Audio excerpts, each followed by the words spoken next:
Hello everyone, welcome to Dhruv D education channel. और आज discuss करेंगे हम chapter 4 green house effect and climate change. Environment घटना चक्र के 3 चैप्टर कंप्लीट हो चुके हैं और आज है चैप्टर 4। अगर आपने 3 चैप्टर ना पढ़े हों तो आप प्लीज़ पहले उन चैप्टर को देख लीजिए और उसके बाद आप 4th चैप्टर पढ़ लेना।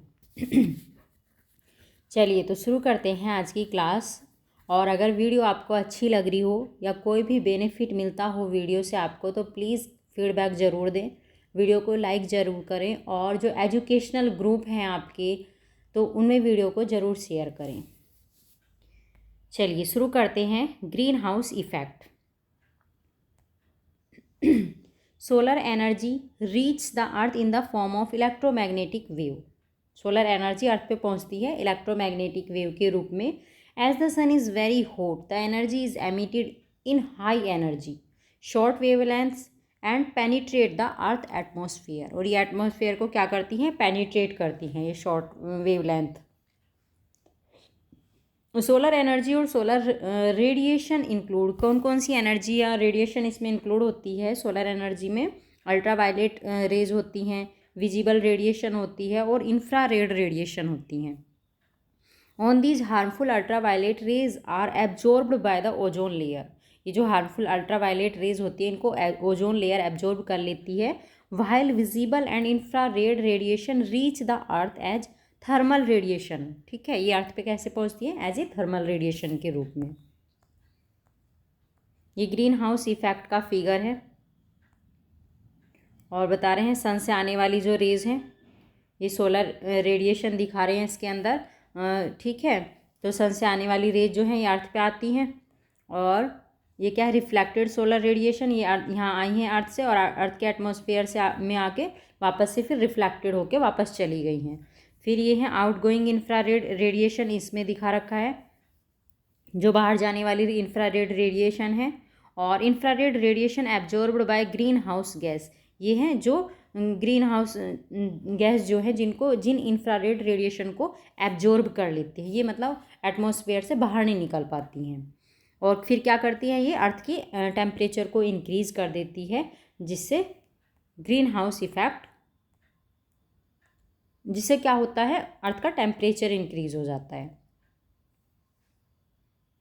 ये सब जो है, ये जो यहाँ अर्थ के पास आ रही है रेज, ये सब क्या है? इंफ्रारेड रेडिएशन इमिटेड बाय अर्थ, जो अर्थ के द्वारा एमिटेड की जाती हैं वे इंफ्रारेड रेडिएशंस है। ठीक है, और इनमें से कुछ जो इंफ्रारेड रेडिएशंस होती हैं वे एटमॉस्फेयर से बाहर नहीं निकल पाती है, उनको वे क्या कर देती हैं? ग्रीन हाउस गैसेज जो होती हैं एटमॉस्फेयर के अंदर जो गैस होती हैं उनको एब्जॉर्ब कर लेती है और जिससे अर्थ का टेम्परेचर इंक्रीज़ हो जाता है। ठीक है, चलिए। Thermal radiation heats up the earth by means of condensation, convection and radiation. Thermal radiation जो होता है हीट अप करता है, किसके द्वारा हीट अप करता है? कंडक्शन की प्रोसेस जो होती है, कन्वेक्शन होता है, रेडिएशन होता है, इन सब के द्वारा। Once earth gas gets heated it re emits energy back into the atmosphere in the long wave radiation because the earth is cooler than the sun. But greenhouse gases present in atmosphere like CFC, chlorofluorocarbon, nitrous oxide, water vapor, methane and other absorb much of the long wave energy. CO2 absorb 90% emitted from the earth's surface, preventing it from escaping from the earth surface। ठीक है, ये भी ध्यान रखेंगे जितनी भी gases बताई हैं ये सारी ग्रीन हाउस गैसेज होती है। ठीक है, इनका नाम दे देंगे और एक डिफरेंट गैसेस डाल देंगे और पूछ लेंगे आपसे, इसलिए नाम भी ध्यान रखना जरूरी है। Thus green house gas then reemit this energy in all direction warming the earth surface and lower atmosphere. ठीक है, the increase in the average atmospheric temperature due to increase in the green house gases. Green house gases में increase होगा तो क्या होगा? अर्थ के atmosphere में temperature भी क्या होगा? इंक्रीज हो जाएगा। In the atmosphere is called global warming. The increase in the average atmospheric temperature due to increase in the green house gas, और इसको क्या बोलते हैं? ग्लोबल वार्मिंग बोलते हैं। अगर ग्रीन हाउस गैसेज इंक्रीज हो रही है और उनके कारण अर्थ का टेम्परेचर इंक्रीज हो रहा है। It is notable that the concept of green house was given by, किसने दिया था ये कंसेप्ट? जोसेफ फोरियर, इन्होंने दिया था 1824 में। और green house effect is natural phenomenon है ये, by which some gases present in the atmosphere of a planet helps in increasing the temperature relatively. Main cause क्या है ग्लोबल वार्मिंग का? CO2 गैस है, which is also known as green house gas भी बोलते हैं CO2 को। Methane है CH4 and nitrous oxide N2O increase global warming, ये ग्लोबल वार्मिंग को इंक्रीज करते हैं, मीथेन और nitrous oxide. These gases absorb thermal energy को एब्जॉर्ब करते हैं like glass of green house which does not release warm air present inside, और जो अंदर उसमें वार्म एयर प्रेजेंट होती है उसको फिर ये बाहर नहीं निकलने देती है। This effect is known as green house effect बोलते हैं इसको। Green house gases present in the atmosphere of the earth are CO2 है, CH4 है, N2O है मतलब carbon dioxide, methane, nitrous oxide, CFC है chlorofluorocarbon and water vapour. It is notable that argon is not a green house gas, so it is not responsible for global warming. Argon नहीं है global warming के लिए responsible. Carbon tetrafluoride CF4 and nitrous oxide N2O are relatively less responsible हैं ये global warming के लिए। The relative contribution of main green house gases towards global warming are as follows. ठीक है, किसका कितना योगदान है देख लो ग्रीन हाउस गैसेज में। Water vapour 80%, carbon dioxide 26%, methane 4 से 9% होती है, ओजोन 3 से 7%, nitrous oxide 1.5%, chlorofluorocarbon and other जो गैसेज होती हैं उनका कितना है 0.1 से 0.4%। समझ गए, ये इनका कॉन्ट्रीब्यूशन है ग्रीन हाउस गैस किस में, ग्रीन ग्लोबल वार्मिंग में। Hydrogen H2 is not a green house gas, नहीं है hydrogen. It is found in the atmosphere as diatomic gases के रूप में एटमॉस्फेयर में पाई जाती है, which is the main component of outer layer of atmosphere. IPCC full form है इसकी, intergovernmental panel on climate change, identified 6 major green house gases को इसने आइडेंटिफाई किया था, CO2, CH4, N2O, CFC, SF6, NF6। ठीक है, ये सारी gases are directly related to green house gases से डायरेक्टली रिलेटेड है ये।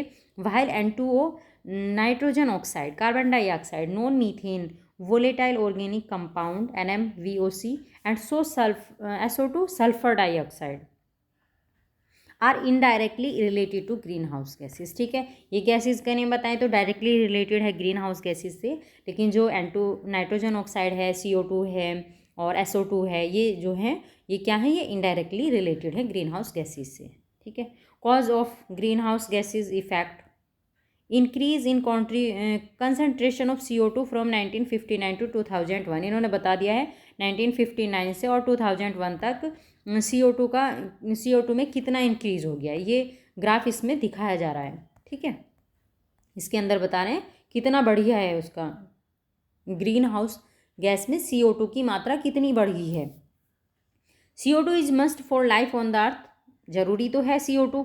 Plants take CO2 from the atmosphere for synthesis of their food, photosynthesis, and release oxygen in the atmosphere, which is important for our life. But the excess of CO2 is leading to global warming, which is detrimental for the life present on the earth. ठीक है, CO2 बहुत ज़रूरी है क्योंकि plant उससे अपना food तैयार करते हैं फोटोसिंथेसिस प्रोसेस के द्वारा। बट अगर CO2 की एक्सेस हो जाएगी एटमॉस्फेयर के अंदर तो वो क्या करेगी, ग्लोबल वार्मिंग के लिए बहुत ही डेट्रीमेंटल हो जाएगी, और इससे जो अर्थ है, जो अर्थ पे जो लाइफ है ह्यूमंस की, वो बुरी तरह से इफेक्टेड होगी, उसके लिए वो बहुत हार्मफुल होगी। CO2 is release due to anthropogenic activities से रिलीज होती है CO2। It is absorbed by soil on the land by marine plants which use CO2 to make food during photosynthesis. ठीक है, इसको सोयल के द्वारा एब्जॉर्ब कर लिया जाता है मैरीन प्लांट्स के द्वारा। During photosynthesis phytoplanktons take CO2, phytoplanktons जो होते हैं CO2 लेते हैं और इसको कन्वर्ट कर देते हैं प्लांट फूड मटेरियल में। Major green house gases present in the earth atmosphere are water, CO2, CH4, N2O और CFC। ये मेजर ग्रीन हाउस गैसेज हैं जो अर्थ के एटमॉस्फेयर में प्रेजेंट हैं। वाटर का भी ध्यान रखना है, water vapour. Among these, CO2 gas is the main cause of global warming because its concentration is more than other greenhouse gases in the atmosphere. CO2 concentration is in the atmosphere is increasing continuously बढ़ता जा रहा है According to research, the concentration of CO2 in the atmosphere was 315 ppm. ppm की full form है parts पर million in 1950, but now it is more than 415 ppm in the atmosphere. तो देखो कितना बढ़ गया है. If the level of CO2 concentration increase at this rate, then by the end of 21st century, the CO2 concentration would reach up to 650 to 950 ppm. इतना बढ़ जाएगा 21st century तक, अगर इसको अभी भी बढ़ने से नहीं रोका गया तो. The temperature of the earth will be increased by 6 degree Celsius. और टेम्परेचर कितना बढ़ जाएगा अर्थ का? 6 डिग्री सेल्सियस बढ़ जाएगा. According to WMO, World Meteorological Organization, CO2 concentration in the atmosphere was 278 ppm, 0.003% before pre-industrial. इतना था ये. प्री इंडस्ट्रियल से पहले CO2 कंसनट्रेशन एटमॉस्फेयर में कितना था? 0.03%. Era maintaining the balance between the atmosphere, ocean and biosphere. But now this balance is disturb. Balance बना हुआ था लेकिन अब ये बैलेंस डिस्टर्ब हो गया है टू एंथ्रोपोजेनिक एक्टिविटीज़ से, like the combustion of fossil fuels और इंडस्ट्रीज, इन सब के द्वारा. CH4 methane gas is also known as marsh gas बोलते हैं मीथेन गैस को. Its source include biogas, organic decomposition और रेमिनेंट्स, इन सब से निकलती है. It is a green house gas and an air pollutant है methane. Paddy fields, coal mines and reared cattle that emit CH4 in the atmosphere are man-made source of CH4 gas. ठीक है, जो paddy के field होते हैं, खेत होते हैं, और जो कोल माइंस होती हैं जहाँ से कोयला निकाला जाता है, और जो एनिमल्स होते हैं, जो रियर्ड एनिमल्स होते हैं, एनिमल्स भी मीथेन को बाहर निकालते हैं. ठीक है, तो इन सब से क्या है, ये मैन मेड सोर्स हैं CH4 को इंक्रीज करने वाले. While natural source of CH4 gas emission are wetland, wetland से भी CH4 गैस निकलती है, ये भी इसका नेचुरल सोर्स है. ओशियन एंड हाइड्रेट से भी. wetland emit the highest proportion of CH4 gas, about 76%. wetland से emit होती है 76% methane gas. Anaerobic conditions related to paddy fields are responsible for CH4 gas emission. While nitrogen containing fertilizer is used by farmers, then N2O nitrous oxide is emitted from the soil. Anthropogenic environmental pollution may lead to climate change. ठीक है, इन सब से क्या हो रहा है? Climate change हो रहा है. Factors that increase carbon emission are excess burning of fossil fuels, the rampant increase in the number of automobiles, along with the use of petrol, diesel as a fuel. ठीक है, इन सब से क्या हो रहा है? कार्बन इमिशन इंक्रीज हो रहा है, कार्बन की मात्रा बढ़ती जा रही है. NASA and other researchers reported that increase in the solar flare is not responsible for climate change.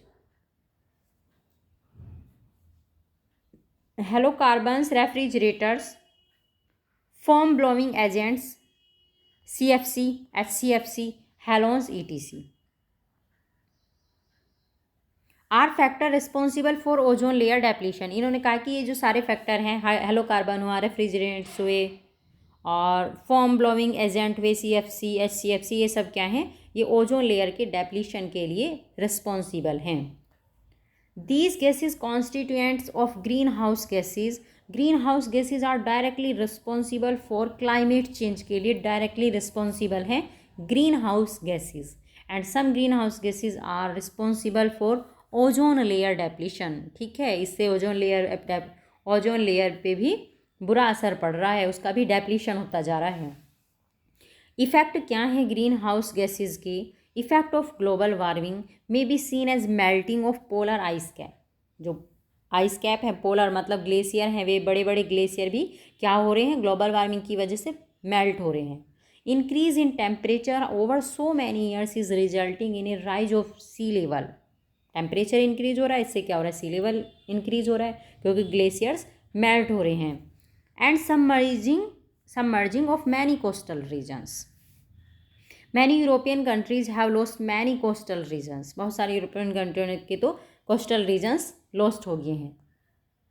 अभी किसका आया था, चलो बाद में बताती हूँ. According to a report, accessing key vulnerabilities and the risk from climate change published by IPCC, Intergovernmental Panel on Climate Change. If the present level of global temperature is increased 2 degrees Celsius from pre-industrial era temperature level, then coral mortality will occur in all over world. Also 1/6 part of the ecosystem will transform and 1/4 known species will extinct which are present on the earth. ठीक है, अगर क्या हुआ 2 degree Celsius temperature increase हो जाता है तो जो कोरल मोर्टेलिटी हैं उनका जो इकोसिस्टम का 1/6 पार्ट जो है पूरे वर्ल्ड का, और जो स्पेसीज हैं अलग अलग उनका 1/4 पार्ट जो है क्या हो जाएगा, अर्थ से एक्सटिंक्ट हो जाएगा, अर्थ से बिल्कुल विलुप्त हो जाएंगी इतनी प्रजातियाँ. If global temperature level increase by 3 degree celsius from pre industrial era temperature level, then terrestrial biosphere will shift towards net carbon sources, while more than 1/5 part of the ecosystem will be transformed and 30% known species may become extinct in near future. ठीक है, तो जैसे जैसे temperature बढ़ेगा वैसे वैसे खतरा बनता चला जाएगा अर्थ के लिए. According to an estimate given by IPCC on climate change, the global temperature will be raised by 1.4 से 5.8 डिग्री सेल्सियस ड्यूरिंग 1990 से लेके और ठीक है 2100 इतना टेम्परेचर क्या हो जाएगा, इंक्रीज हो जाएगा. Due to this increase in temperature 142 out of 144 polar ice caps in the polar region में मेल्ट. जो 144 पोलर आइस कैप्स हैं उनमें से 142 जो जैसे टेम्परेचर इंक्रीज होगा तो क्या हो जाएंगे, मेल्ट हो जाएंगे, और इससे क्या हो जाएगा, सी लेवल इंक्रीज हो जाएगा. According to another estimate given by IPCC, sea level will be raised by 0.33 से 0.45 इतना लेवल इंक्रीज हो चुका है, हो जाएगा इतना इंक्रीज हो जाएगा सी लेवल 1990 से 2100 तक. According to an estimation, sea level has increased by 390 feet from last ice age till now. अब तक जो है 390 फीट सी लेवल इंक्रीज हो चुका है. Sea level is increasing at a rate of 3 mm per year. For instance, sea level is increasing in Fiji at the rate of 0.15 meter 6 inch per year. इतना जो है पर ईयर इंक्रीज हो जाता है Fiji के अंदर. So there is a risk that Fiji will submerge in the future. Submerge हो जाएगा, डूब जाएगा ये. During the past century, the temperature of Earth has increased by 0.8 degrees Celsius. It is remarkable that plankton is important for sea ecosystem as grasses are important for terrestrial ecosystem. Plankton sea ecosystem के लिए ज़रूरी हैं और gases जो terrestrial ecosystem के लिए क्या ज़रूरी हैं, grasses. Increased CO2 uptake by plankton will negatively influence the nutritional quality of plankton. जो CO2 इंक्रीज हो रही है और ये प्लैंकटन इसको लेते हैं और इससे क्या होता है, उन पर नेगेटिव इफेक्ट पड़ता है. This phenomenon can have consequence for entire food webs in the ocean. अब ये क्या दिखाया है इन्होंने, इस इमेज दिखा दिया इफेक्ट क्या क्या पड़ रहे हैं ग्लोबल वार्मिंग के, इस इमेज के अंदर दिखा दिया क्या इफेक्ट है, पॉजिटिव इफेक्ट है और इधर है नेगेटिव इफेक्ट. पॉजिटिव इफेक्ट में क्या हो रहा है कि मोर क्लाउड्स बन रहे हैं, high amount of photosynthesis due to CO2, ज़्यादा फोटोसिंथेसिस की प्रक्रिया होगी, और इंक्रीज रेट ऑफ ट्रांसपीरेशन की रेट बढ़ेगी, और increase in water usage capacity by plant की जो वाटर यूसेज कैपेसिटी है वो इंक्रीज होगी. ये तो थे पॉजिटिव. नेगेटिव कितने, नेगेटिव की मात्रा देख लो कितनी ज़्यादा है, नंबर देखो कितने हैं. Increase of disease in plant के अंदर बीमारियाँ बढ़ेंगी. इंक्रीज इन टेम्परेचर, क्योंकि टेम्परेचर इंक्रीज होगा तो प्लांट के अंदर डिजीज़ बढ़ेंगी. मेल्टिंग ऑफ ग्लेशियर मेल्ट होंगे तो क्या होगा, unexpected rise in the water level of reverse का और जो सी हैं इन सब का वाटर लेवल क्या होगा, इंक्रीज होगा. Rise in the level of sea, अगर सी लेवल राइज होगा तो क्या होगा, कोस्टल जो एरियाज हैं वे सबमर्ज हो जाएंगे. ठीक है, उससे क्या होगा, फिर फ्लड आएगी, ड्रॉट पड़ेगा, कहीं फ्लड आएगी कहीं ड्रॉट पड़ेगा. और change in weather condition, weather की कंडीशन पूरी तरह चेंज हो जाएगी.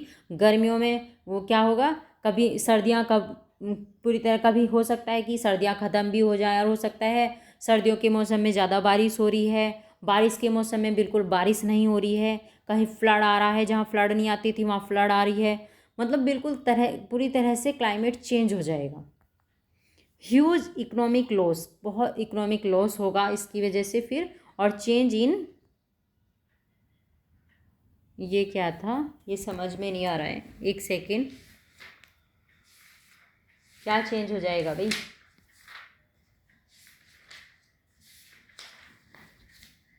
Change in seasonal condition, seasonal condition ही बदल जाएंगी, कब गर्मी हो रही है कब सर्दी हो रही है, सब चेंज हो जाएगा। ठीक है, वैसे भी धीरे धीरे अब सर्दियाँ कम होती जा रही हैं, देख रहे हो ना, कहीं फ्लड आ रही है, कहीं ड्रॉट पड़ रहा है, कहीं क्या हो रहा है, सोयल इरोजन हो रहा है, लैंडस्लाइड बढ़ता जा रहा है, माउंटेन्स रीजन जो होते हैं वहाँ पे, तो मतलब इफेक्ट पड़ता जा रहा है अब कंटिन्यू। क्लाइमेट चेंज, ये क्या है? The change in the position of the earth with respect to the sun, sun की रेस्पेक्ट में अर्थ की पोजीशन में चेंज होना। Responsible for the variation in the amount of solar radiation reaching to earth, और कौन responsible है इसके लिए? जो सोलर रेडिएशन अर्थ पे पहुंचती हैं वे इसके लिए रिस्पॉन्सिबल हैं। This change is according to the astronomical principle of climate change. Scientist called this principle as Milankovitch hypothesis, इसको बोलते हैं। ठीक है, Milankovitch was a Serbian astronomer थे ये, और क्लाइमेटोलॉजिस्ट थे और जियोफिजिस्ट थे। Milutin Milankovitch has given the principle related to climate change, इन्होंने ये प्रिंसिपल दिया है क्लाइमेट चेंज से related, which is related to long term orbital position of the earth. This principle are recognised as the astronomical principle of the earth. The eccentricity of the Earth's orbit, the obliquity of the Earth rotation axis, the equinoxes are the part of this principle, whereas the solar energy is not related to this principle. The Intergovernmental Panel on Climate Change IPCC is an intergovernmental body है ये United Nations की। According to IPCC, greenhouse gas in atmosphere is a gas that absorb and emit radiation with in the thermal infrared range. ठीक है, ये क्या करती हैं, ये गैसेस को एमिट कर लेती हैं और एब्जॉर्ब करती हैं। The primary green house gas in the earth atmosphere are carbon dioxide, methane, water vapour, H2O, nitrous oxide और ये ओजोन। ठीक है, ओजोन का भी ध्यान रखेंगे, ओजोन लेयर भी है लेकिन ओजोन एक गैस भी है। ये प्राइमरी ग्रीन हाउस गैसेज हैं। Climate change is measured by the ice core, ice core के द्वारा क्लाइमेट चेंज को मेजर किया जाता है। Which is a cylindrical sample obtained by piercing in the glacier और in the ice sheet. An ice core is the most direct and detail record of the past to examine the climate and atmosphere of that time. ठीक है, past की जो climate हैं उनको पूरी तरह से अच्छे से एग्जामाइन करके पास्ट का क्लाइमेट, एटमोसफेयर, उन सबको एग्जामाइन करने के बाद ये रिकॉर्ड तैयार किया जाता है। Cryogenic indicators of the climate are obtained from the ice core. An ice core is extracted from the large ice sheet found in Greenland and Antarctica. It is used to gather the information of the gases in the atmosphere in the past. ठीक है, इन gases के information को gather करता है ये। और it is noteworthy that climate change has the potential to affect agriculture. Climate change किसको affect करेगा? Agriculture को। The moisture and the efficiency of the soil are impacted by the rise in temperature. Temperature में increase हो रहा है, temperature बढ़ रहा है, तो उससे सोयल की एफिशिएंसी जो है, उसके अंदर जो मॉइस्चर थी सोयल के अंदर, वो भी प्रभावित हो रही है। This will increase salinity in the soil, और इससे क्या होगा, सोयल में सैलिनिटी बढ़ जाएगी। The productivity of crops will also be affected by climate change. Climate change से क्रॉप्स की प्रोडक्टिविटी भी अफेक्टेड होगी। Climate change is increasing the pressure on the resources. There are many evidence of conflict for the resources like forest, grassland, agricultural land, river water, land water, etc., which prove climate change as a major factor in increasing social conflict stress. ठीक है, climate change से क्या होगा, social conflict stress भी increase होगा। Change on both production and productivity of agriculture and forestry, सब में change होगा, प्रोडक्शन में भी, प्रोडक्टिविटी में भी एग्रीकल्चर की, और फॉरेस्ट की। The possibility of having a more severe situation in the future can not be denied. The agriculture sector is affected the most by the frequency of extreme weather condition. ठीक है, पूरी तरह से प्रभावित करेगा एग्रीकल्चर सेक्टर को जो weather condition change होती जा रही है उनके वे। In this case the question of food security arise, भोजन की कमी होगी। In the case of food insecurity there is a tendency of unnecessary food storage and food processing. ठीक है, अननेसेसरी टेंडेंसी बढ़ेगी फूड को स्टोरेज करने की, फूड प्रोसेसिंग की, which eventually leads to social tension, इससे टेंशन बढ़ेगी, सोशल टेंशन बढ़ेगी। So food insecurity is also a major cause of social stress. भोजन की कमी होगी तो स्ट्रेस तो खुद बढ़ेगा ही, खाने के लिए फिर मारकाट मचेगी। Carbon overlay refers to long term storage of carbon in plants और geologic structure and in ocean. Currently, according to the latest available data in 2020, the current country contributing most to emission of carbon dioxide, China, सबसे ज़्यादा carbon dioxide का emission करता है, 28% of the world total CO2 emission. उसके बाद है United state of America is place second with 15%, while India is third with 7% of the world CO2 emission, and Russia with 5% of world CO2 emission is fourth with 3%. Japan is fifth. China is the largest emitter of carbon globally. Bhutan is known as the world's top carbon negative country. Bhutan जो है ये world का top carbon negative country है। The population of Asia Pacific corporation APEC country is 41% of the world population. They consume the world's 48% of energy and contribute nearly 48% of world greenhouse gases. ठीक है, population कितनी है pack countries की? 41% है। Energy कितनी consume करते हैं? 48% world की, और ग्रीन हाउस गैसेज में 48% का योगदान करते हैं। ठीक है, they intend to support the Kyoto protocol, however some of the countries have not ratified it. Climate change conference, क्या क्या कॉन्फ्रेंस हुई हैं इसके ऊपर? The United Nations framework convention on climate change UNFCCC, इसकी फुल फॉर्म ध्यान रखेंगे, paper में फुल फॉर्म से भी क्वेश्चन आ जाता है जो वनडे एग्जाम है। Is an international environmental treaty adopted at the United Nations conference on environment and development UNCED held in Rio de Janeiro in 1992। ठीक है, कॉन्फ्रेंस हुई थी। The United Nations convention on climate change supported by more than 50 countries ने इसको support किया था, was effective from March 21, 1994 से effective हुआ था। It is ratified by the world 197 countries हैं इसके अंदर। The United Nations has taken several important initiatives from time to time in direction of prevention of climate change. COP1 the first conference of the parties held in the Berlin, Germany में COP1 की पहला conference हुआ था। और it is notable that 21st climate change conference was held in Paris in 2015। The 22nd climate change conference was held COP22, कहाँ हुई थी ये? Marrakesh in Morocco in the 2016। The 25th United nation climate change conference COP25 हुई थी ये Madrid के अंदर, Spain में। कब हुई थी ये? दिसंबर 2019 में। और 2021 में COP26 हुई है, ये हुई है ग्लासगो के अंदर। यूनाइटेड किंगडम फ्रॉम 31 अक्टूबर 2021, और ये हुई थी 12 नवंबर 2021 तक। COP27 कहाँ होगी? हो चुकी है ये अल शेख, इजिप्ट के अंदर हुई है, मिस्र के अंदर अल शेख में, है ना, और ये हुई है नवंबर 2022 में। Several important goals were set up at UNFCCC meeting in Paris 2015. This agreement aims at limiting of the emission of greenhouse gases. Aim था इसका कि ग्रीन हाउस गैसेज का लिमिट रूप में इमिशन हो। Its goal is to control the increase in the average global temperature by 2 degrees Celsius or 1.5 degrees Celsius related to pre-industrial level by the end of century. ठीक है, इसका गोल क्या है कि ग्लोबल टेम्परेचर जो है उसको कितना 2 डिग्री सेल्सियस या 1.5 डिग्री सेल्सियस तक ही उसको कंट्रोल करना है, मतलब इससे ऊपर नहीं जाना चाहिए वो।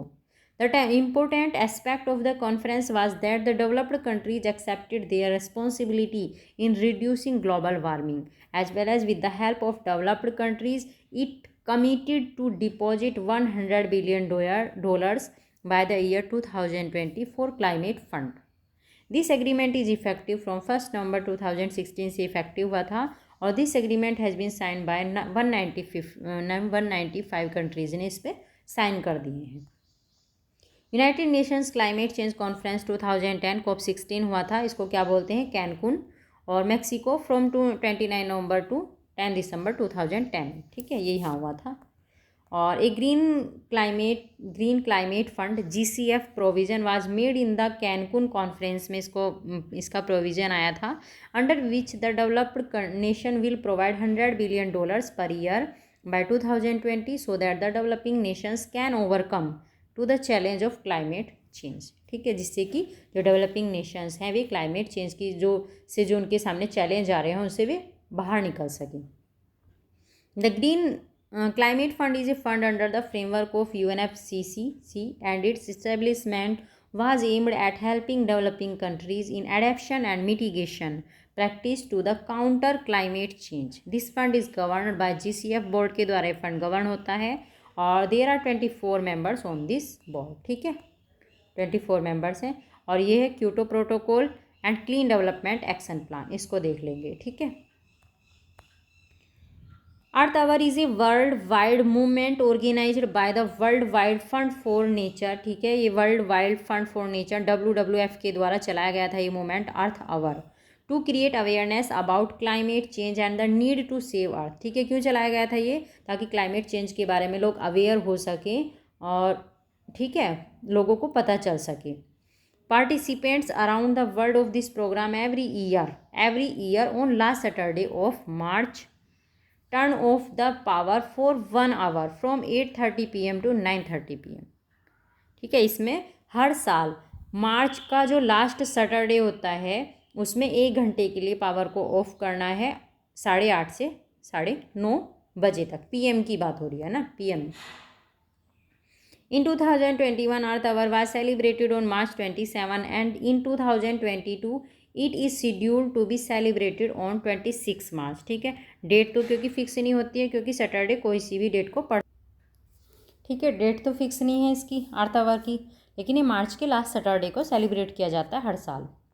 The Kyoto protocol is an international treaty which extend the 1992 United Nations framework convention on climate change. Its objective is to reduce global warming by reducing green house gases, ठीक है, क्या ऑब्जेक्ट है इसका क्या लक्ष्य है क्योटो प्रोटोकॉल का, क्योंकि ये एक इंटरनेशनल ट्रीटी है और इसका क्या लक्ष्य है, ग्लोबल वार्मिंग को कम करना इसका लक्ष्य है, ग्रीन हाउस गैसेज को कम करके, ठीक है। Kyoto protocol was adopted in Kyoto में अडोप्ट किया गया था इसको जापान ऑन 11 दिसंबर 1997 को, क्योटो कहाँ है, जापान के अंदर, और इफेक्ट में आया था ये 16 फरवरी 2005 को। It was adopted as a binding agreement to reduce greenhouse gas emission. According to Kyoto Protocol, countries where the emission of greenhouse gases is more would collectively achieve a 5.2% reduction in greenhouse gases emission during the year 2008 to 2012. The Clean Development Mechanism CDM की full form है clean development mechanism, define in article 12 में define किया गया है of UNFCCC Kyoto protocol की। It allow a country with an emission reduction और emission limitation commitment under the Kyoto protocol Annex B party to implement an emission reduction project in developing countries. Under this, the developed countries of Annex First can earn carbon credit by implementing clean development project in non-Annex First countries. Carbon credits can be used by the developed countries to meet the shortage in national emission commitments. These projects are implemented by the countries of Annex First, but these projects are implemented in non-Annex First developing countries. Certified Emission Reduction CER is a tradable unit है CDM की by reducing the amount of 1 ton carbon dioxide CER unit is obtained. 1 CER unit is obtained. It is also obtained by the afforestation and so on. Under the Kyoto Protocol, carbon credit system was introduced to reduce carbon emission in the environment. A carbon credit is provided to a country or a group of countries by reducing per metric ton of maximum carbon emission which is allowed. ठीक है, carbon credit क्या provide करता है? कोई भी country है या group of countries है तो उसको क्या करना है, पर मीट्रिक टन मतलब इतना मैक्सिमम इतना पर मीट्रिक टन जो कार्बन इमिशन है उसको रिड्यूस करना है. Carbon credits are traded in the international market according to their current market value. Kyoto Protocol came into force after the ratification of Russia on 16 February 2005. The global warming potential (GWP) of a gas depend on the efficiency of atoms of that gas and its environmental life cycle. The environmental life cycle of carbon dioxide is changeable while its global warming potential remain constant.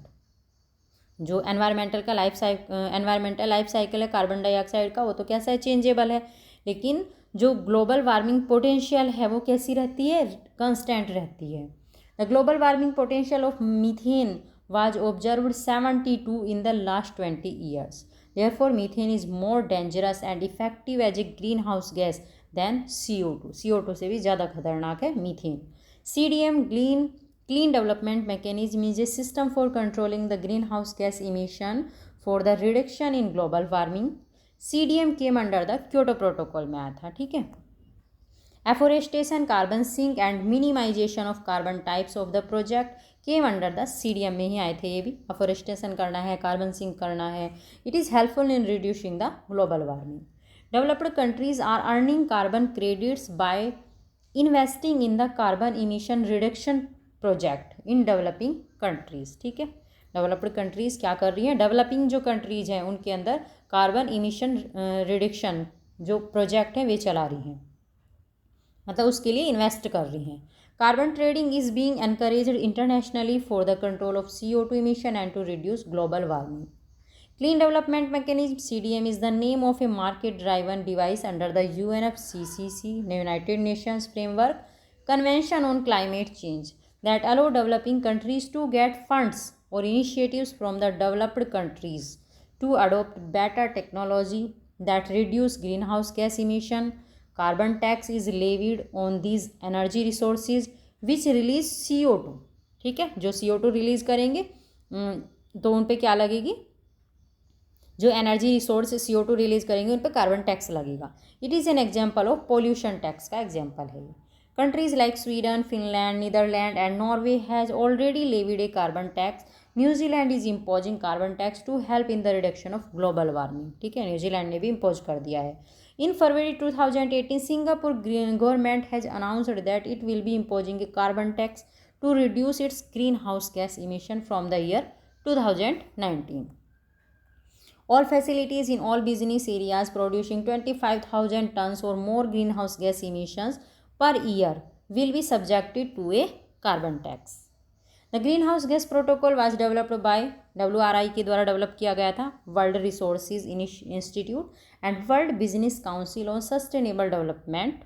It is an international institution that guides and provide direction to the government and people related to business to understand greenhouse gas emission and its consequence. ठीक है, ये एक international institution है, ये WBCSD world business council on sustainable development. ठीक है, ये एक इंटरनेशनल इंस्टीट्यूशन है जो गाइडेंस प्रोवाइड करता है गवर्नमेंट को या लोगों को, जो किससे रिलेटेड है, जो ऐसे बिजनेस से रिलेटेड हैं जो ग्रीन हाउस गैस इमिशन को से संबंधित हैं. ठीक है, ऐसे लोगों को ये गाइडेंस प्रोवाइड करता है.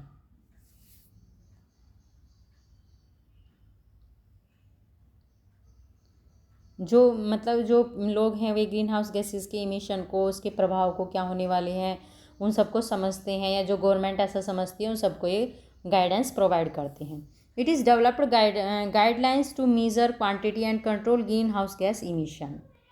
Forest carbon partnership facility is a program initiated by world bank के द्वारा शुरू किया गया था ये forest carbon partnership facility program 2008 में, और ये कि global partnership of government, business, civil society and indigenous people, और it has been created with in the main objective of helping developing countries to reduce emission caused by deforestation. ठीक है, इसका main purpose क्या है, developing countries को की help करना है। इसका मेन पर्पज़ क्या करके, डिफॉरेस्टेशन के द्वारा इमिशन को रिड्यूस करके।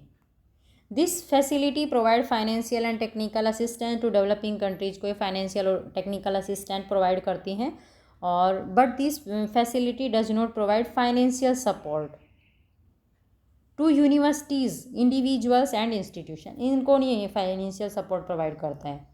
बायोकार्बन fund initiative for sustainable forest landscapes ISFL is a multilateral fund है, managed by the world bank, manage करता है इसको।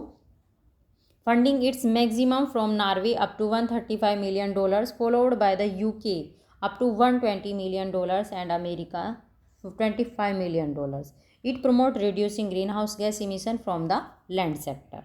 The Cartagena Protocol is the complementary protocol of Convention on Biological Diversity, which aims to ensure the safe handling, transport, use of living modified organisms resulting from modern biotechnology that may have adverse effect on biological diversity. ठीक है, biological diversity से related है Cartagena protocol. It was adopted on 29 जनवरी 2000 को adopt किया गया था, और force में आया था ये 11 सितंबर 2003 को। नागोया प्रोटोकॉल फोर्स में आया था 12 अक्टूबर 2014 को, और it is the complementary agreement है CBD का। It is related to proper and fair sharing of genetic resources and benefits received from them. ठीक है, ये जेनेटिक रिसोर्सेज के फेयर शेयरिंग से रिलेटेड है, और उनसे उनके बेनिफिट से ये ध्यान रखना है, जेनेटिक रिसोर्सेज से रिलेटेड है। United Nations climate action summit 2019 was held at the headquarter of United nation in New York city on 23rd September 2019. The summit was convened on the theme Climate Action Summit 2019, a race we win, a race we can win, a race we must win. ये इसकी theme थी। The global climate change alliance GCCA was established in 2007 में establish हुआ था, operational हुआ था ये 2008 में, और किसने करा था इसको शुरू, यूरोपियन यूनियन ने, in collaboration with developing countries के कोलाबोरेशन में, डेवलपिंग कंट्रीज़ के साथ मिलके। This treaty is active in 38 countries, 8 regions and sub regions at global levels. The overall aim of GCCA is to create a new treaty between the European union and poor developing countries. ठीक है, who the least potential to deal with climate change. It is coordinated by the European Commission. ठीक है, European union जो था, और जो developing countries थी जिनके पास बहुत कम पोटेंशियल थी क्लाइमेट चेंज से लड़ने की, डील करने की उसको, तो उनके बीच के का एक एग्रीमेंट था, ट्रीटी थी, इन्होंने ट्रीटी करी थी आपस में। The deep carbon observatory DCO is a global community of more than 1000 scientists on a 10-year quest to understand the quantities, movements, forms and origins of carbons in Earth from 2019 to 2019. 9 से 19. DCO science was categorized into following 4 broad theme-based communities: एक extreme physics and chemistry dedicated to improving our understanding on the physical and chemical behavior of carbon at extreme conditions as found in the deep interior of earth and other planets. ठीक है, ये physical chemical behaviour को क्या करता है, improve करने पे बल दे रहा था, जो कार्बन को बढ़ा रहे थे। Reservoirs and fluxes dedicated to identifying deep carbon reservoirs, determining how carbon move among these reservoirs, assessing earth's total carbon budget. Deep energy dedicated to understanding the volume and rates of biogenic hydrocarbons and other organic species in the crust and mantle through geological time. Deep life dedicated to assessing the nature and extent the deep microbial and viral biosphere. अब action plan of India in perspective of climate change, क्या action लिए हैं India के द्वारा climate change के perspective में। इन जून 2008 the prime minister Manmohan Singh has released India's first National Action Plan on Climate Change. India's National Action Plan on Climate Change was launched on 30 June 2008. National Action Plan focus on 8 national mission पे focus किया था इसने. Under the National Action Plan on Climate Change, the following 8 national missions are included. क्या क्या थे include इसके अंदर? National solar mission था, national mission for enhanced energy efficiency, national mission on sustainable habitat, national water mission और national mission for sustaining the Himalayas ecosystem. National mission था green India के लिए, नेशनल मिशन सस्टेनेबल एग्रीकल्चर के लिए था, national mission on strategic knowledge for climate change. ठीक है, ये 8 मिशन थे इसके अंदर. One of the 8 missions outline under the national action plan on climate change. National Mission for Green India was launched in February 2014 and is aimed at protecting, restoring and enhancing India's diminishing forest cover and responding to climate change by a combination of adaptation and mitigation measure.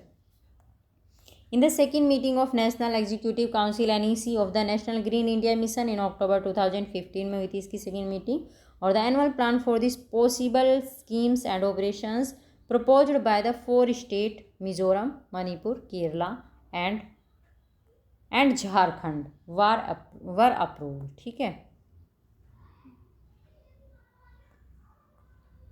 अभी है INDC of India. Figure main INDC, इसका figure देख लेंगे क्या है इसके अंदर. INDC का जो पर्पज़ है क्या है? Attain 40% non fossil based power capacity by 2030. Country has achieved this target in November 2021. और reduction in emission intensity of its GDP by 33 to 35% by 2030 from 2005 level. और climatic adoption and path of clean for economic growth, और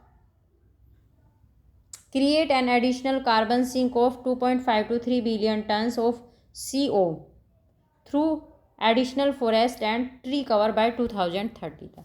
ये इसके purpose हैं. ठीक है, India has made many announcement under intended nationally determined contribution. INDC की full form है ये, which is for reduction in green house gases को रिडक्शन करना था इसके एमिशन को under the United nation framework convention on climate change. The INDC center around India's policies and programs on promotion of clean energy, especially renewable energy, और enhancement of energy efficiency को बढ़ाना था, development of less carbon intensive, जो कम carbon को produce करें ऐसे intensive को बढ़ाना था, और रिसाइलेंट अर्बन सेंटर्स को रिसाइलेंट करना था. Promotion of waste to wealth, safe smart and sustainable green transportation network को बढ़ाना था. Abatement of pollution and India's effort to enhance carbon sink through creation of forest and recover. ये सब इसके purpose हैं. ठीक है, ये क्या काम करना चाहते हैं. There are 32 global atmosphere observing station हैं इंडिया के अंदर. Global atmospheric observation stations were established in Algeria, sorry India के अंदर नहीं, वर्ल्ड के अंदर की बात हो रही है.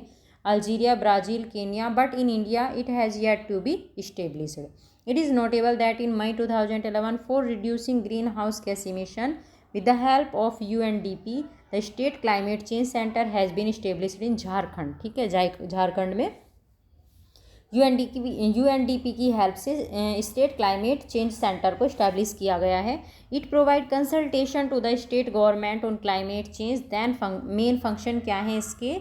Information about climate change for the various stakeholders. ठीक है, ये क्लाइमेट चेंज पे इन्फॉर्मेशन प्रोवाइड करेगा. Making a network with organisations working on climate change problem. ठीक है, उन ऑर्गेनाइजेशन के साथ ये नेटवर्क बनाएगा जो क्लाइमेट चेंज पे वर्क कर रहे हैं. To help the government officials to increase public awareness. ठीक है, Jharkhand action plan on climate change was publish in year 2013 and 2014. तो ये तो थी आपकी समरी से भी काफ़ी कुछ पता चल गया आपको. और अब करेंगे हम क्वेश्चंस का रिवीजन फटाफट. ठीक है, समरी पढ़ानी इसलिए ज़रूरी है क्योंकि समरी से आपको चैप्टर समझ में आ जाता है कि चैप्टर में बताया जाना क्या है, क्या किस टाइप के क्वेश्चंस आने वाले हैं, इसलिए समरी पढ़नी ज़रूरी है. और कुछ क्वेश्चंस ऐसे होते हैं, कंसेप्चुअल भी क्वेश्चन बन जाते हैं पेपर के अंदर, कि वो हमारी समरी से कवर हो जाते हैं. चलिए, climate change is caused by, क्यों होता है climate change? Green house gas reason है इसका, डेप्लीशन ऑफ ओजोन लेयर और पॉल्यूशन, तीनों रीजन है, तो आंसर हो गया इसका all of the above. Green house gases pollution are directly responsible for ozone depletion, while depletion of the ozone layer is indirectly responsible for climate change। ठीक है, main reason of climate change क्या है? Main reason तो सारे ही हैं, green house gas भी है, pollution भी है और डेप्लीशन ऑफ ओजोन लेयर भी है। देखो यहाँ तो ये पूछा गया था यूपीपीसीएस प्री के अंदर, और फिर यही क्वेश्चन पूछ लिया गया है झारखंड पीसीएस प्री 2013 में यहाँ पे पूछा गया है और 13 में यहाँ पे पूछ लिया है। तो इसलिए अदर स्टेट के जो क्वेश्चन है ना पीसीएस के, वे भी रिपीट होते हैं। यूपी का एमपी में पूछ लेंगे, एमपी का यूपी के अंदर पूछ लेंगे, तो क्वेश्चन रिपीट होते हैं, इसलिए घटना चक्र को पढ़ना बहुत ज़रूरी है। The main reason of climate change is the emission of green house gases, a gas that contribute to the green house effect by absorbing infrared radiation, is carbon dioxide and chlorofluorocarbon, which are the main cause of the depletion of the ozone layer. ठीक है, chlorofluorocarbon जो है और जो carbon dioxide है, ये सबसे main cause हैं जिससे ओजोन लेयर क्या होती जा रही है? Depletion. This ozone layer prevent most harmful ultraviolet, जो अल्ट्रावायलेट रेज आती हैं सन से, उनको ये हार्मफुल होती है ना अल्ट्रावायलेट रेज ह्यूमन के लिए, तो हार्मफुल रेज को ये रोकती है। From passing through the earth atmosphere, pollution due to human activity is also a prime reason for climate change. Where was the climate change conference held in year 2015? कहाँ पे हुई थी ये? पेरिस के अंदर। 15 में हुई थी ये पेरिस के अंदर। COP21 हेल्ड हुआ था पेरिस में 2015 के अंदर, और COP22 में 2022 में कहाँ हुआ है? COP27। ठीक है, ये हुआ है एल शेख में, इजिप्ट के। अब आपको 2022 का ध्यान रखना है एग्जाम के लिए। विच of the following United Nations climate change conference was held in Paris? कौन सी हुई थी ये पेरिस के अंदर? कौन सी क्लाइमेट कॉन्फ्रेंस हुई थी ये? 21। How much was the global average temperature risen in the last century? कितना हो गया है? कितना टेम्परेचर इंक्रीज हो गया है? तो ये हो गया 1.8 degree Fahrenheit. Earth average surface air temperature has increase by about 1.1 degree Celsius या 1.8 डिग्री फ़ारेनहाइट सिंस 1900 से। अब तक 1 डिग्री सेल्सियस टेम्परेचर इंक्रीज हो चुका है, with over half of the increase occurring since the mid-1970. A wide range of other observations such as reduced Arctic sea ice extent and increased ocean heat content and indications from the natural world such as pole ward shift of temperature sensitive species of fish, mammals, insect etc. together provide incontrovertible evidence of planetary scale warming. United Nations Climate Action Summit 2019 was held at which of the following sites? कहाँ हुई थी ये? New York के अंदर। United Nations Climate Action Summit 2019 was held at headquarter of the United Nations in New York। 23 सितंबर 2019 को हुई थी ये समिट। और क्या थीम थी इस समिट की? क्लाइमेट एक्शन समिट 2019 की क्या थीम थी? A race we can win और a race we must win. ठीक है, green house effect is the process, किसका प्रोसेस है ये? Of heating the atmosphere by absorption of infrared radiations by atmospheric carbon dioxide. ठीक है, the green house effect is a natural process that warms the earth surface when the sun energy reach the earth atmosphere, some of it is reflected back to space and the rest is absorbed and radiated by greenhouse gases. Greenhouse gases include water vapor, carbon dioxide, methane, nitrous oxide, ozone and some artificial chemicals such as chlorofluorocarbon। ठीक है, ये सब green house gases में include हैं। और the absorbed energy warms the atmosphere को ये warm कर देती है, जो एनर्जी एब्जॉर्ब कर लेते हैं। And the surface of the earth popularly known है, जिसको क्या बोलते हैं? ग्रीन हाउस इफेक्ट बोलते हैं।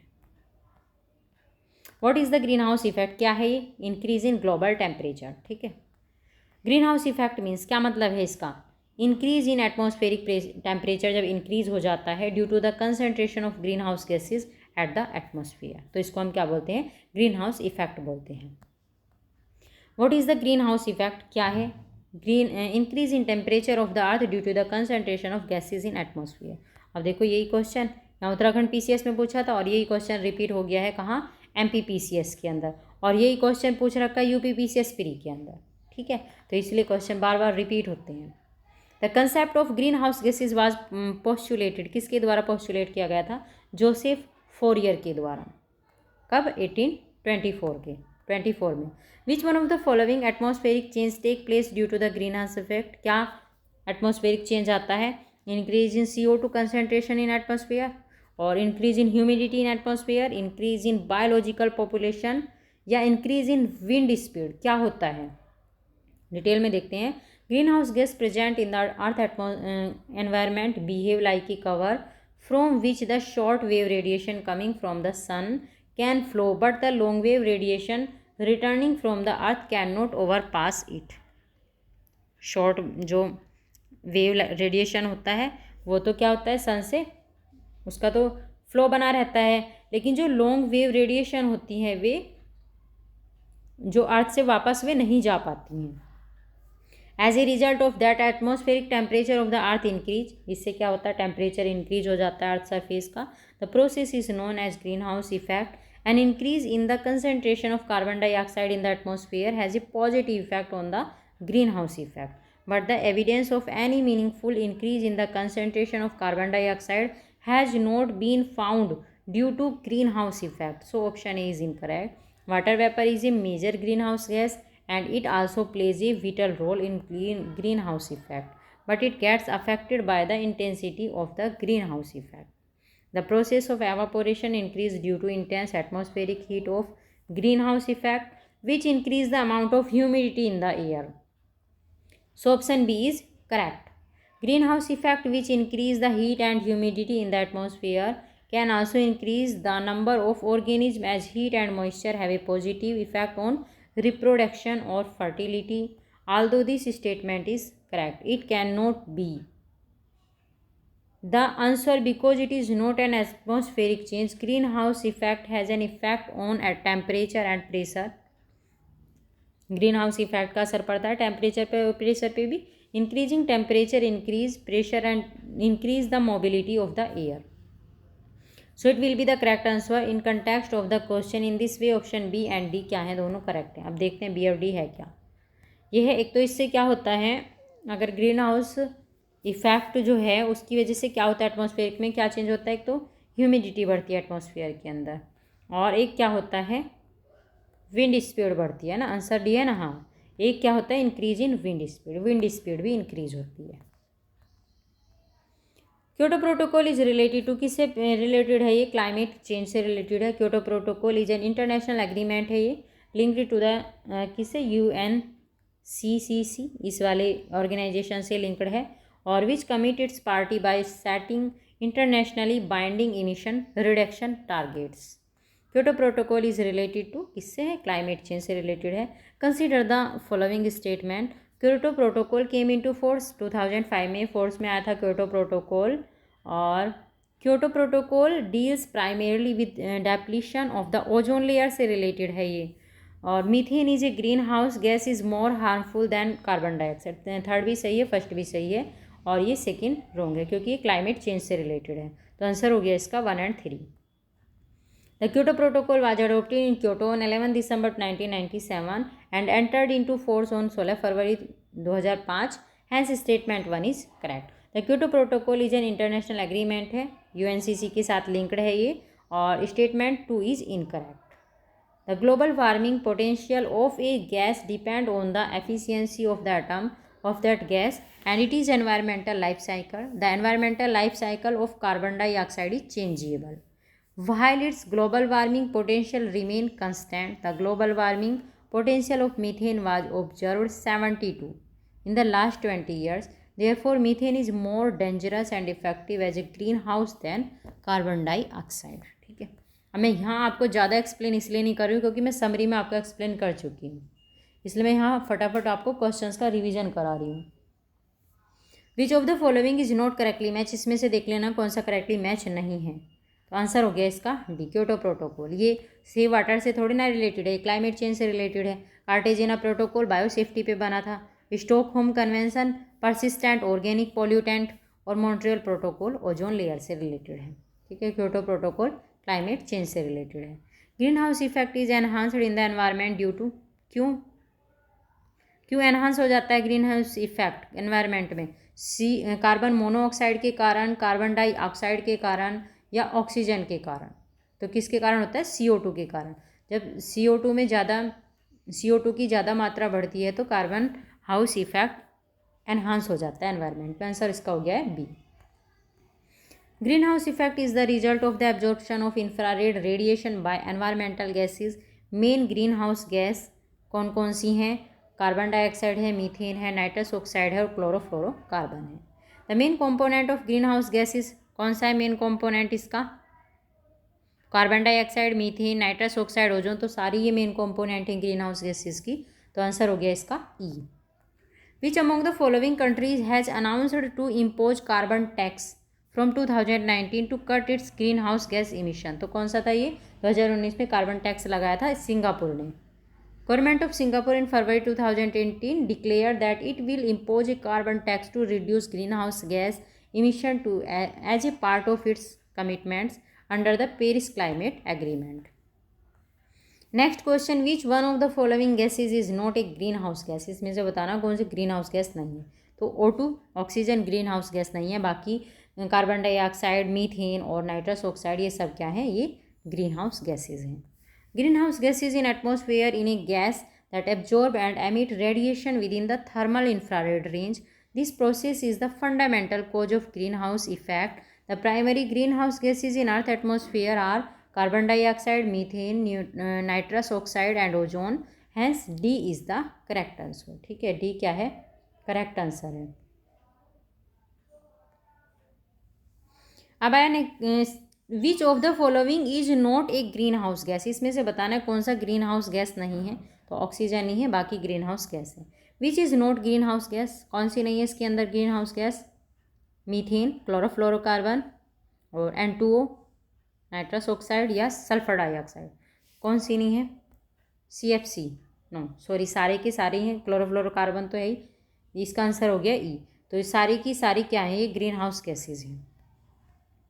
The 6 major gases identified as greenhouse gases by Intergovernmental Panel on Climate Change include methane, CFC और N2, while sulfur dioxide is not a greenhouse gas। तो answer क्या हो गया भाई इसका?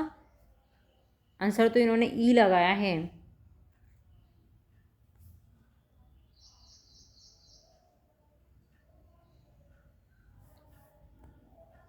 सल्फर डाइऑक्साइड जो है SO2 वो एक ग्रीन हाउस गैस नहीं है। It is responsible for acid rain के लिए रिस्पॉन्सिबल है। The Chhattisgarh public service commission has mark the correct answer as option E को छत्तीसगढ़ पब्लिक सर्विस कमीशन ने सही माना है। Whereas they have considered option C as correct in the previous answer sheet. Probably this would have been done on the basis of direct indirectly involved gases in green house effect. 10 gases directly responsible कौन सी है? Carbon dioxide है, methane है, nitrous oxide है, chlorofluorocarbon है, SF6 है, NF3 है। ठीक है, ये तो सब डायरेक्टली इफेक्ट डालती हैं। और इनडायरेक्टली जो रिस्पॉन्सिबल हैं ग्रीन हाउस गैस इफेक्ट के लिए वो है नाइट्रोजन ऑक्साइड और carbon monoxide, non methane, volatile organic compound and sulphur dioxide. ठीक है, इनडायरेक्टली इफेक्ट करती है सल्फर डाइऑक्साइड भी, इसलिए इसका आंसर ई है। The main component of green house gases is, कौन सा है मेन कॉम्पोनेंट? तो सारे ही हैं, कार्बन डाइऑक्साइड भी है, मीथेन भी है, नाइट्रस ऑक्साइड भी है और ओजोन भी है। ठीक है। Which of the following group of gases contribute to the green house effect? तो ये है carbon dioxide and methane. Water vapour 60%, carbon dioxide 26%, methane 4 से 9%, ओजोन 3 से 7%, नाइट्रस ऑक्साइड 1.5% और क्लोरोफ्लोरोकार्बन जो अदर गैसेज हैं में 0.1 से 0.4% इतना कॉन्ट्रीब्यूशन देती हैं। What will be the decreasing order of the following which contribute to the green house effect? Decreasing order में लगानी है जो कि ग्रीन हाउस इफेक्ट को क्या करती हैं? कंट्रीब्यूट करती हैं। डिक्रीजिंग में लगाना है मतलब सबसे पहले CO2 आती है, सबसे ज़्यादा कंट्रीब्यूट करती है, फिर मीथेन, फिर N2O और फिर CFC। Which of the following gas has the highest contribution in global warming? तो ये है carbon dioxide. Which of the following naturally occurring greenhouse gases causes the highest percentage of greenhouse effect? तो ये है water vapour. जो naturally green house gases में highest percentage के लिए जिम्मेदार है, तो वो है water vapour. Which set of the following gases is most important for green house gas, तो कौन सा है इसका आंसर? सी हो गया, carbon dioxide, methane, nitrous oxide और वाटर वेपर। ठीक है। Which of the following is not a green house, इसमें से बताना कौन सा ग्रीन हाउस गैस नहीं है? कार्बन डाइऑक्साइड, ओजोन, मीथेन या प्रोपेन, तो इसका आंसर हो गया है सी, प्रोपेन नहीं है, बाकी सारी हैं। The primary green house gases water vapour, methane, nitrous oxide और ओजोन भी है। ठीक है, ओजोन का नाम भी ध्यान रखेंगे। Substituting propane for other fuels such as gasoline and fuel oil is an economical and viable step towards cleaner air. Using propane reduce greenhouse gas like carbon dioxide, air pollutant like carbon monoxide and nitrogen oxide। कभी कभी PDF बनाते time ना पता नहीं कैसे ये धुंधली हो जाती है, कहीं तो साफ आ जाती है बिल्कुल, कहीं कहीं धुंधली हो जाती है। विच one of the following is not responsible for global warming, तो ये है आर्गन। आर्गन रेस्पॉन्सिबल नहीं है, बाकी मीथेन, वाटर वेपर, CO2 ये सब रेस्पॉन्सिबल हैं। A layer of greenhouse gases namely carbon dioxide, methane and nitrous oxide act as thermal blanket के रूप में काम करती हैं for the earth, absorbing heat and warming the surface known as global warming. Hence argon is not responsible for global warming. Which one of the following statement regarding the emission reduction purchase agreement signed with world bank in May 2011 is not correct, तो बताना इनमें से कौन सा correct नहीं है? The agreement has been sign between the world bank और government of India के बीच में साइन किया गया था एग्रीमेंट, तो ये गलत है। The agreement shall be valid 10 year के लिए वैलिड था ये। The agreement for securing carbon credit for a project of Himachal Pradesh, और as per the agreement 1 ton of carbon dioxide will be equivalent to 1 credit unit के equivalent होगी। In May 2011 the emission production purchase agreement for the purchase of certified emission reduction was signed by Herbert Noe-Josrand, Deputy Country Director of World Bank, on behalf of International Bank for Reconstruction and Development, and Sudipto Roy, Additional Chief Secretary on behalf of the Himachal Government। Rest all the options are correct। ठीक है, इनके बीच ये agreement हुआ था।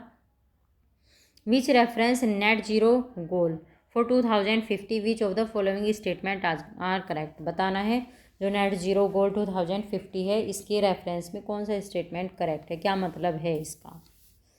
तो answer होगा इसका B, केवल 2 आंसर है इसका। क्या मीन है? It means that a country emission will be compensated bye absorption and removal of green house gases from the atmosphere. ठीक है, नेक्स्ट हो गया है question. In the month February 2021, International Energy Agency IEA released net zero emission roadmap named Net Zero by 2050, इसका name था और IEA ने इसको जारी किया था। और it is world first comprehensive energy roadmap which came ahead of the United Nations number 2021। Net zero emission refer to achieving an overall balance between greenhouse gases। ठीक है, ग्रीन हाउस गैसेस के बीच में ओवरऑल बैलेंस को create करना है, emission taken out of the atmosphere। ठीक है, what is net zero? Net zero, which is also referred to as carbon naturally, does not mean that a country would bring down its emission to zero। इसका मतलब ये नहीं है कि carbon का जो इमिशन है उसको बिल्कुल जीरो पे ला देंगे। Net zero is a state in which as a country emissions are compensated by absorption and removal of greenhouse gases from the atmosphere। ठीक है, तो इसके एब्जॉर्प्शन को कम करना है कार्बन के, और ग्रीन हाउस गैसेस को एटमॉस्फेयर से रिमूव करना है। Absorption of the emission can be increased by creating more carbon sink such as forest, while removal of gases from the atmosphere requires futuristic technology such as carbon capture and storage. ठीक है, और कैसे कर सकते हैं carbon sink? कैसे होगा? Forest के द्वारा होगा, ज़्यादा से ज़्यादा फॉरेस्ट लगा के। This way it is even possible for a country to have negative emission if the absorption and removal exceed the actual emission। A good example is Bhutan, which is often described as carbon negative because it absorbs more than it emits। ठीक है, ये absorb ज़्यादा करता है emit की तुलना में। Which one of the following gases is both harmful and beneficial to life on earth? तो कौन सी है? Carbon dioxide. हेल्पफुल तो इसलिए क्योंकि प्लांट फूड बनाते हैं, इससे अपना फोटोसिंथेसिस प्रोसेस में हेल्पफुल होती है, और हानिकारक इसलिए क्योंकि ग्रीन हाउस गैसेज में इससे क्या हो रही है, वृद्धि हो रही है। Today the largest contributor to carbon dioxide emission is, तो कौन है, तो ये है चाइना। चाइना सबसे बड़ा कॉन्ट्रीब्यूटर है। According to the latest data available 2020, largest contributor of carbon dioxide emission is China. It emits 28% of world total carbon emission. The United Nations is in the second place with 15% and India is in third place with 7%. Russia fourth place पे है 5% के साथ और Japan जो है fifth place पे है 3% carbon emission करता है ये, ठीक है, वर्ल्ड की टोटल CO2 एमिशन का। Which of the following countries is the largest emitter of carbon, तो ये है China. Which of the following is known as carbon negative country, किसको बोलते हैं, तो बोलते हैं भूटान को carbon negative country. Which one among the following substance does not contribute to global warming directly, तो ये है ऑक्साइड्स ऑफ सल्फर, ये इनडायरेक्टली इफेक्ट करता है। बाकी जो मीथेन, CO2 और जो वाटर वेपर है ये डायरेक्टली ग्लोबल वार्मिंग को में कॉन्ट्रीब्यूट करते हैं। When one of the following which of the following is not a green house gas found naturally in the atmosphere, तो ये है नाइट्रोजन ऑक्साइड, ये ग्रीन हाउस गैस नहीं है। बाकी CO2, मीथेन, ओजोन ये सब ग्रीन हाउस गैस है।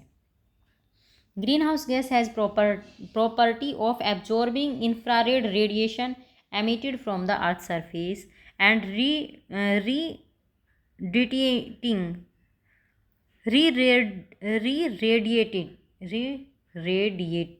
ठीक है। कभी कभी तो वर्ड ऐसा अटक जाता है, मतलब आता था भी बिल्कुल अटक जाता है। रेडिएटिंग है ये, ठीक है। It back to the earth surface. Carbon dioxide, methane, ozone and water vapour are most important green house gases found naturally in atmosphere. Nitrogen oxide is not a green house gas found naturally in the atmosphere. Which of the following is not green house gas, इसमें से कौन सी green house gas नहीं है, sulphur dioxide, ये green house gas नहीं है, ठीक है। ये green house gas sometime abbreviated CHG बोलते हैं इनको, is a gas in atmosphere that absorb and emit radiation with the thermal infrared range. This process is the fundamental cause of the greenhouse effect. The primary greenhouse gases in the earth atmosphere are water vapor, CO2, methane, nitrous oxide and ozone. Which one of the following gases is responsible for global warming, तो ये है CO2 and methane. Which of the following is responsible for global warming, के लिए कौन responsible है, methane, carbon और water vapour. The gases most responsible for global warming are carbon dioxide और methane, सबसे ज़्यादा रिस्पॉन्सिबल हैं ग्लोबल वार्मिंग के लिए। विच of the following is not green house gas, इसमें से बताना है कौन सा ग्रीन हाउस गैस नहीं है, तो ये हाइड्रोजन, बाकी ग्रीन हाउस गैसेज हैं। विच of the following is not green house gas, ये है नाइट्रोजन नहीं है, बाकी हैं। Which among the following gas is most responsible for global warming, तो ये CO2। देखो गैसों से ही कितने क्वेश्चन पूछे जा रहे हैं इस चैप्टर के अंदर। Green house gases in the environment are water vapour, carbon dioxide, methane, nitrous oxide, chlorofluorocarbon. Among these, carbon dioxide is most responsible for global warming and its concentration in the environment is more as compared to other greenhouse gases. Notably, the concentration of carbon dioxide is increasing in atmosphere. The total amount of greenhouse gases produced to directly and indirectly support human activity is referred to as क्या, carbon footprint बोलते हैं। Total amount of green house gases produced directly और indirectly to support human activities is referred, क्या बोलते हैं इसको, carbon footprint बोलते हैं। Which one of the following is not correctly match, इनमें से बताना कौन सा करेक्टली मैच नहीं है, तो आंसर हो गया इसका B। Carbon dioxide thermal power station, इसका श्योर से यहाँ से निकलती है ये। क्लोरोफ्लोरोकार्बन जो है ये ऑटोमोबाइल से निकलता है, तो इसका आंसर क्या हो गया, B हो गया, क्योंकि ये मैच नहीं है इसका, ये गलत है। बाकी नाइट्रस ऑक्साइड कहाँ से निकलती है, वाटर लॉग्ड पैडी फील्ड से, और sulphur dioxide brick kilns. Chlorofluorocarbon is a man made gas है ये and liquefied material made from carbon, chlorine, fluorine and oxygen which is used as refrigerant in refrigerator, ठीक है, ये refrigerator में use की जाती है एंड एयर कंडीशनर में यूज़ की जाती है, जो एयर कंडीशनिंग डिवाइसेस होती हैं।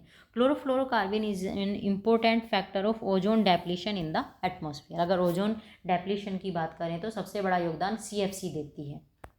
Which one of the following is not a green house gas? कौन सी नहीं है ग्रीन हाउस गैस? हाइड्रोजन नहीं है। Hydrogen is not a green house gas. As a result of global warming there has been, select your answer from the code given below. Global warming तो क्या होगा, क्या होगा बताओ आंसर? बी हो गया 2, 3 एंड 4। ग्लेशियर मेल्ट हो जाएंगे, flowering of mango trees before time, time से पहले मैंगो पे फ्लावर आ जाएंगे, और एडवर्स इफेक्ट पड़ेगा हेल्थ पे। In detail, as a result of global warming, glaciers are melting worldwide. Species that depend on one another may become out of sync. For example, plant could bloom earlier than their pollinating insect become active. ठीक है, पहले से पहले ही उन पर फूल आ जाएंगे, उनके जो पोलिनेटिंग इंसेक्ट हैं वे तब तक एक्टिव भी नहीं हो पाएंगे। Global warming would have an adverse impact on human health. The main category of health risk include direct affecting effect acting effects और impact mediated via climate related change in ecological system and relationships, crop field, mosquito ecology, marine productivity, सब पे negative effect पड़ेगा। ठीक है, which of the following are the impact of global warming? कौन सा global warming का impact है? Rise in sea level, melting of glaciers, spread of disease, और क्या है? और ब्लीचिंग ऑफ कोरल रीफ। तो सारे ही इफेक्ट पड़ेंगे। ठीक है, global warming cause climatic change which poses a serious threat to life on the earth. Rise in sea level, melting of glacier, spread of disease and bleaching of coral reefs are impact of global warming. Which of the following condition indicate the impact of global warming?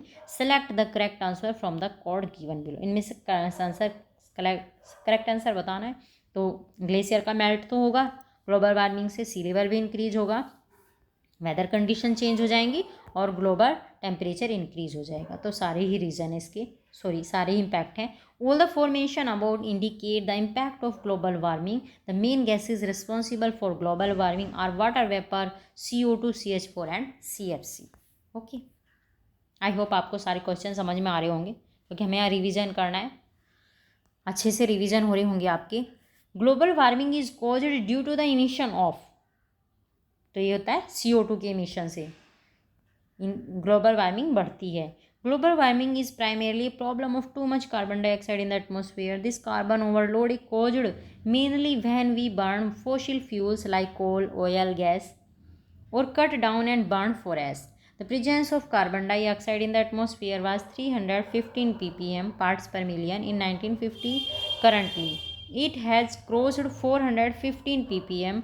If the countries of carbon dioxide in the atmosphere at this speed, it will reach approximately 650 to 950 ppm by the end of 21st century. और temperature कितना बढ़ जाएगा? 6 degree Celsius. The apprehension of global warming is aggravated by increased concentration in the atmosphere of, ये है CO2, है ना, CO2 सबसे ज़्यादा जिम्मेदार है ग्लोबल वार्मिंग के लिए। Global warming is due to, क्या होता है इसमें? कार्बन डाइऑक्साइड इंक्रीज हो जाती है। ये पूछा गया लोअर, यूपी के लोअर जो एग्जाम होते हैं ना, RO का एग्जाम होता है, उनमें से भी यहाँ से क्वेश्चंस रिपीट होते हैं। Which one of the following is the most fragile ecosystem that will be first affected by global warming? तो ये है Arctic and Greenland ice sheet. ये मोस्ट फ्रेजाइल इकोसिस्टम है जो ग्लोबल वार्मिंग से क्या करेगा? अफेक्ट होगा। ठीक है, Arctic and Greenland ice sheet are most fragile ecosystem that will be first affected by global warming.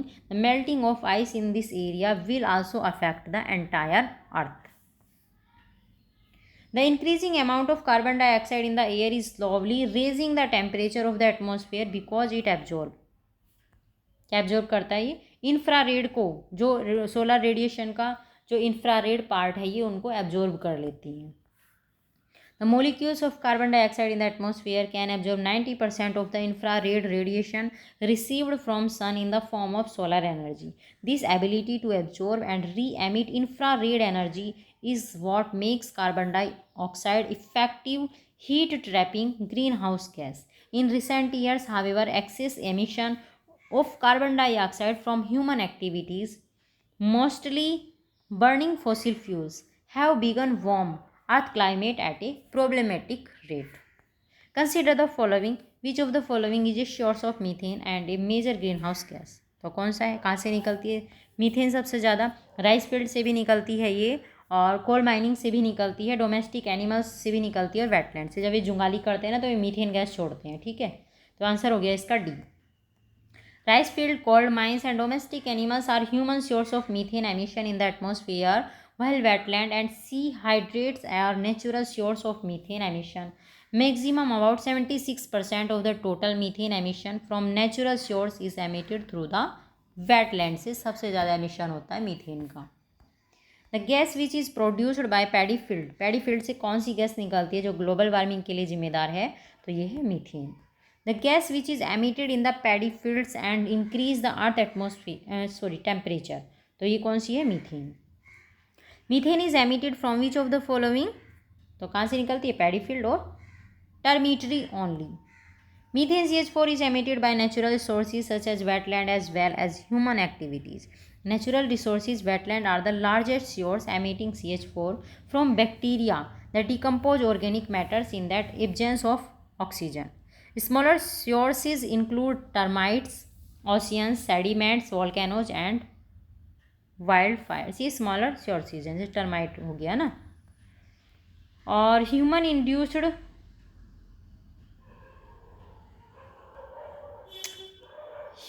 induced agriculture, domestic livestock such as cattle produce large amount of CH4. Paddy cultivation and storage of manure in lagoons also release methane. यहाँ से भी manure का storage होता है तो उससे भी क्या निकलती है? Methane gas. जो काऊ डंग होता है, बुफेलो डंग होता है ना।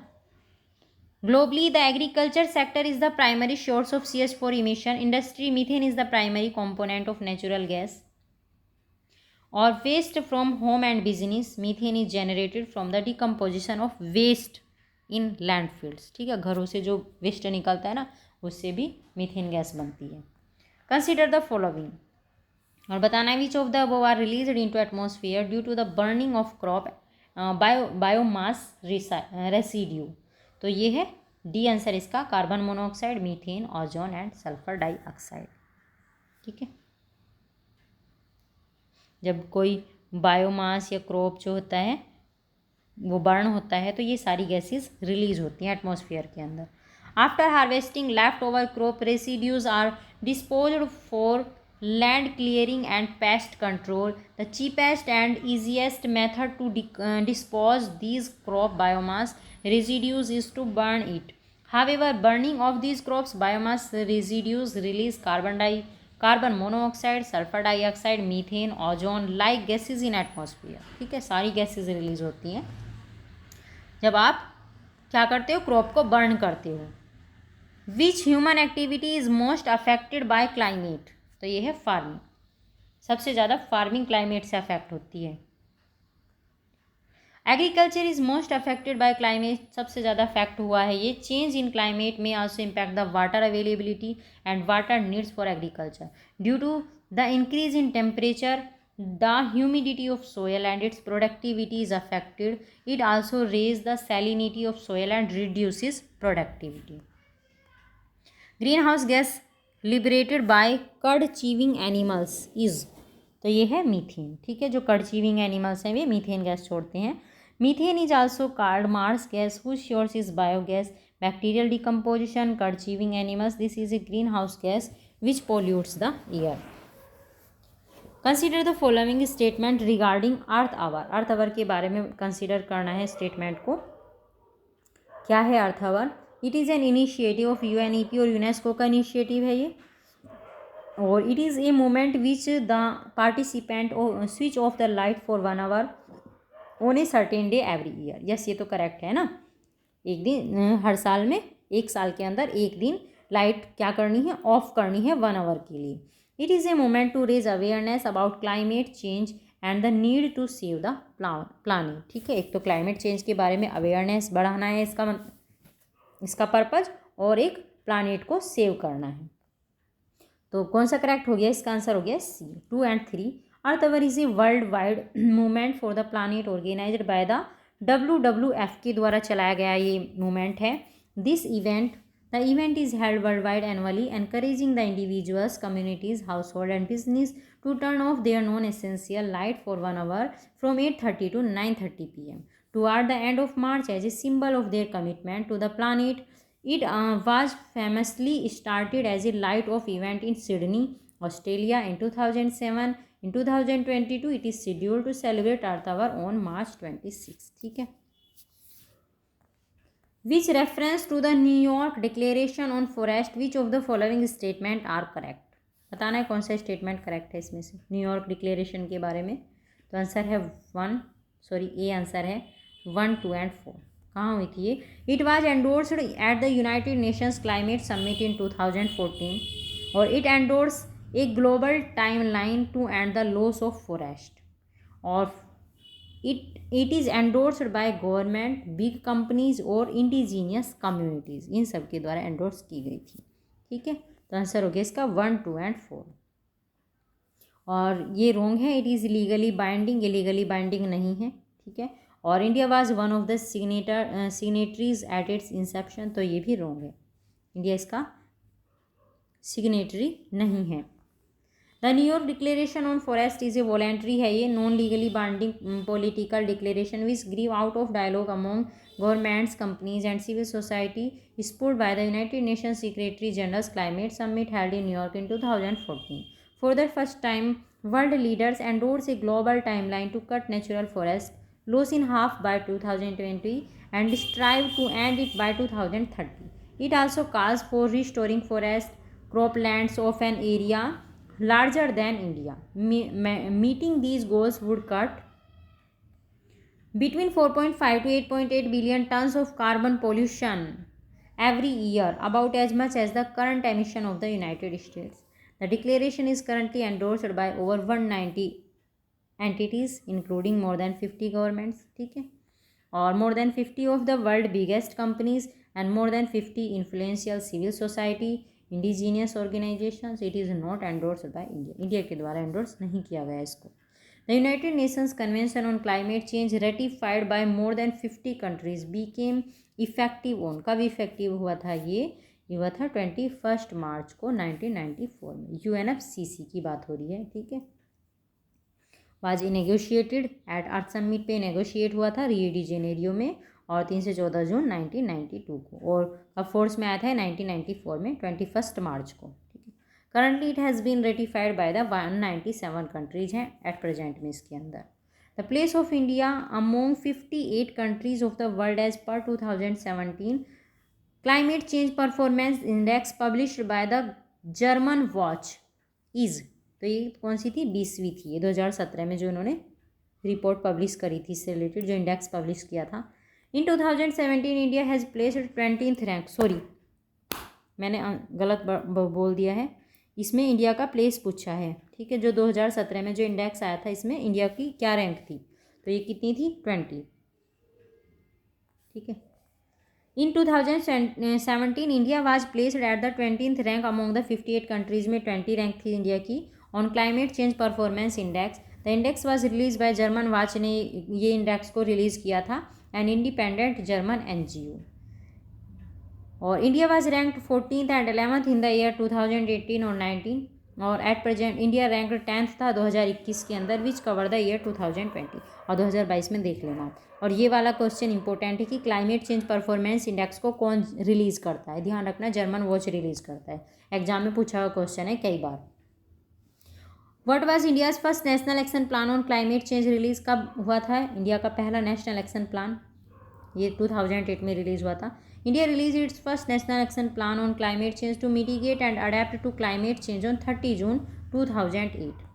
गिवन बिलो आर 2 स्टेटमेंट दिए गए हैं। असर्शन दिया है climate change is leading to an increase in social tension in India. Climate change जो है क्या करेगा? सोशल टेंशन को बढ़ाएगा इंडिया के अंदर।